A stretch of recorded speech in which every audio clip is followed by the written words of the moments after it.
Hello. In this lesson, we'll be talking about one of the 8 ideas important to Whitehead, namely that of prehension. In order to approach the idea, let's consider a principle in Whitehead's philosophy. He calls it the principle of relativity. Here is one formulation.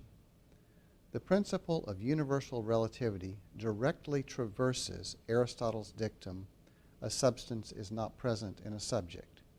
In fact, if we allow for degrees of relevance and for negligible relevance, we must say that every actual entity is present in every other actual entity. Perhaps the image on the screen gives you a sense of that deep interconnectedness, where things are actually present in one another and constituted by their relations. But let's remember that in this vast web of relativity, this vast web of interconnectedness, there are nodes in the web, and we ourselves are among those nodes. So consider the mother and the daughter talking to one another. They would be nodes in the web of connectedness. They would be present in one another. Now the question is, how are they present in one another as they talk? And this is where Whitehead's notion of prehension becomes important. He says that a prehension is a concrete fact of relatedness. Indeed, it's one of the most concrete elements in the whole idea of an actual entity. So consider the mother and the daughter as actual entities in the moment at hand. And they are prehending one another. To prehend something is to take it into account, to be affected by its presence, to be moved by its presence. Prehensions have a vector character. A prehension, says Whitehead, is referent to an external world, and in this sense it will be said to have a vector character. It involves emotion and purpose and valuation and causation. Now when Whitehead says that a prehension has a vector character, he is talking about the fact that when we experience someone else, when we prehend someone else, something is transferred. Information, energy.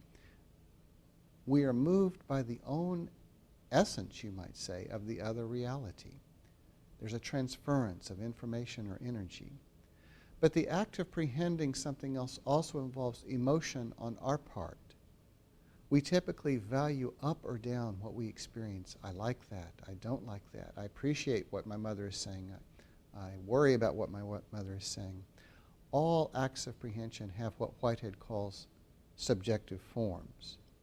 Indeed, there are many species of subjective forms: emotions, valuations, adversions, that means you value it up; aversions, you value it down.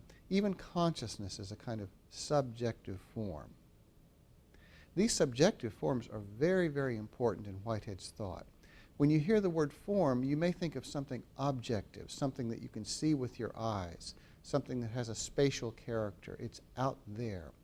But a subjective form is not like that. It has definition of its own, but it's a mood, an emotion, a feeling.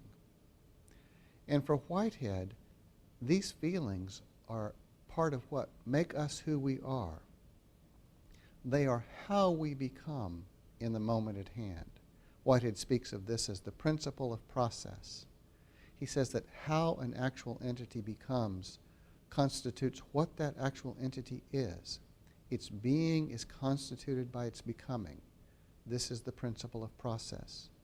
So there again, imagine the daughter and her mother. Their very being in the moment at hand is constituted by their prehension, their feeling of the other person, of one another. And in their feelings of one another, there are moods, emotions. That's who they are. That is what they are in that moment. Now, Whitehead says that once the moment passes, they become slightly new people. The mother who hears her daughter say something is affected by what she hears. And she then responds in light of what she hears. And in that response, she creates herself in another moment. She becomes a slightly new mother. So Whitehead says the ancient doctrine that no one crosses the same river twice is extended. No thinker thinks twice, and to put the matter more generally, no subject experiences twice. This is very Buddhist. We're different at each moment. There is no unchanging subject that underlies our experience. Always we are becoming. Always we are new. And always we are taking into account the actual world around us. And those acts of taking into account are what Whitehead calls prehensions. Thanks for joining me. See you again.